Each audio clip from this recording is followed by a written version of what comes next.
आज के गुजरात के तट से दूर एक रहस्यमय राज छुपा है, डूबी हुई द्वारका नगरी। माना जाता है कि यह भगवान कृष्ण का घर थी। सदियों से द्वारका की कहानी ने कल्पना को मोहित किया है। क्या यह प्राचीन शहर सच में एक देवता राजा का घर था, या यह मानव इतिहास के एक खोए हुए अध्याय को दर्शाता है? भारतीय पौराणिक कथाओं में द्वारका का महत्व बहुत ज्यादा है।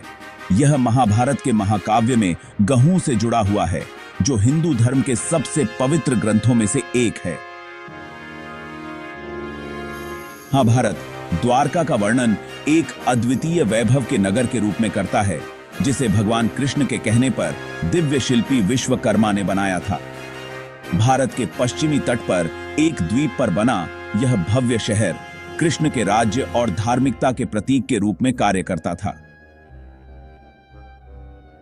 यह ग्रंथ द्वारका की हलचल भरी सड़कों, आलीशान महलों और हर कोने में व्याप्त दिव्य उपस्थिति का मार्मिक चित्रण करता है। महाभारत में द्वारका के दुखद अंत का भी वर्णन है। कई अशुभ घटनाओं के बाद, जिसमें कृष्ण के ही रिश्तेदारों के बीच आंतरिक संघर्ष भी शामिल था, शहर समुद्र में समा गया। कृष्ण के सांसारिक शासन के अंत का प्रतीक ये विनाशकारी घटना एक भयावह मार्मिकता के साथ वर्णित है, जो युगों से गूंज रही है। द्वारका की कहानी सबसे गौरवशाली सभ्यताओं की भी क्षणभंगुर प्रकृति की एक शक्तिशाली याद दिलाती है, जो भाग्य की अनिश्चितता और समय बीतने के अधीन है। द्वारका के अस्तित्व का समर्थन करने वाले पहले पुख्ता सबूत 1980 के दशक में सामने आए। राष्ट्रीय समुद्र विज्ञान संस्थान के पुरातत्वविदों की एक टीम ने प्राचीन ग्रंथों और स्थानीय लोगों से मिली जानकारी से निर्देशित होकर गुजरात के तट पर पानी के भीतर कई खोजें शुरू की। उनकी खोज ने पूरी दुनिया में उत्साह की लहरें भेज दी। समुद्र तल पर बिखरी हुई विशाल पत्थर की दीवारों, जटिल नक्काशीदार स्तंभों और प्राचीन बंदरगाहों के अवशेषों सहित जलमग्न संरचनाएं खोजी गईं। पानी के भीतर ये खंडहर प्राचीन भारत में प्रचलित स्थापत्य शैली से अद्भुत समानता रखते हैं, जो हजारों साल पहले डूबे हुए शहर के ठोस प्रमाण प्रदान करते हैं। आगे की जांच में मिट्टी के बर्तनों के टुकड़े, मोती और अन्य कलाकृतियां मिली, जिससे इस दावे को और बल मिला कि ये खंडहर वास्तव में कभी न कभी फलने फूलने वाली सभ्यता के अवशेष थे। इन कलाकृतियों की कार्बन डेटिंग ने उन्हें उस समय सीमा के भीतर रखा, जो महाभारत की समय रेखा के साथ संरेखित थी, और इस विश्वास को और बढ़ावा देती है कि ये कृष्ण के पौराणिक शहर के अवशेष थे। भाग 4, डूबने की गुत्थी। प्राकृतिक आपदाएं या दैवीय हस्तक्षेप। द्वारका के डूबने का कारण अभी भी बहस का विषय बना हुआ है, जिसमें प्राकृतिक आपदाओं से लेकर दैवीय हस्तक्षेप तक के सिद्धांत शामिल हैं। भूकंपीय गतिविधि के प्रमाण की ओर इशारा करते हैं। एक शक्तिशाली भूकंप या सुनामी के कारण द्वारका का विनाशकारी अंत हुआ होगा। चाहे द्वारका का भाग्य प्रकृति की कठोर शक्तियों ने सील कर दिया हो, इसकी कहानी मानवीय प्रयासों की क्षणभंगुर प्रकृति की मार्मिक याद दिलाती है। है। भाग 5, द्वारका आज आस्था और सांस्कृतिक विरासत का प्रतीक। अपनी पानी वाली कब्र के बावजूद द्वारका का आधुनिक भारत में गहरा महत्व है।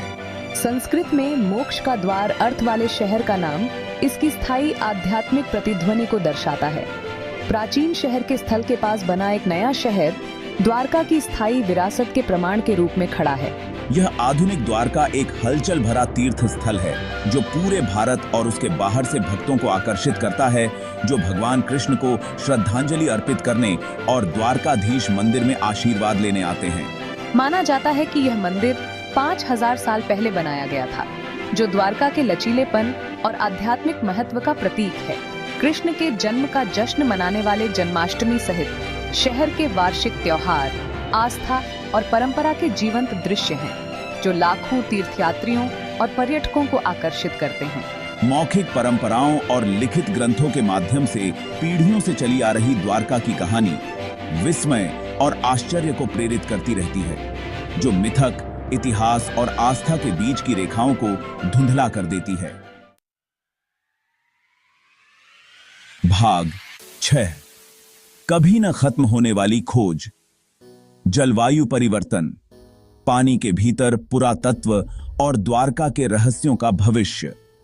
द्वारका के रहस्यों को उजागर करने की तलाश अब भी खत्म नहीं हुई है। जलवायु परिवर्तन, तटीय कटाव में तेजी लाने और समुद्र के स्तर को बदलने की अपनी क्षमता के साथ इस जलमग्न शहर के अध्ययन में तात्कालिकता का एक नया आयाम जोड़ता है। परिष्कृत सोनार तकनीक और दूर से संचालित वाहनों सहित पानी के भीतर पुरातत्व में प्रगति द्वारका के जलमग्न खंडहरों को अधिक विस्तार से तलाशने और उनका दस्तावेजीकरण करने के अभूतपूर्व अवसर प्रदान करती है। द्वारका में भविष्य की खोजों में प्राचीन भारत के समुद्री इतिहास, व्यापार नेटवर्क और सांस्कृतिक संपर्क की हमारी समझ को फिर से लिखने की क्षमता है। इस जलमग्न शहर के टुकड़ों को एक साथ जोड़कर हम समुद्र में खो गई, लेकिन मानव इतिहास के इतिहास में हमेशा के लिए अंकित सभ्यता के जीवन, विश्वासों और सरलता में बहुमूल्य अंतर्दृष्टि प्राप्त करते हैं। भाग 7 निष्कर्ष, द्वारका एक शाश्वत रहस्य। द्वारका की कहानी मिथक, इतिहास, आस्था और वैज्ञानिक जांच से बुनी गई एक टेपेस्ट्री है। यह विश्वास की स्थायी शक्ति और हमारे अतीत के रहस्यों को उजागर करने की मानवीय इच्छा का प्रमाण है।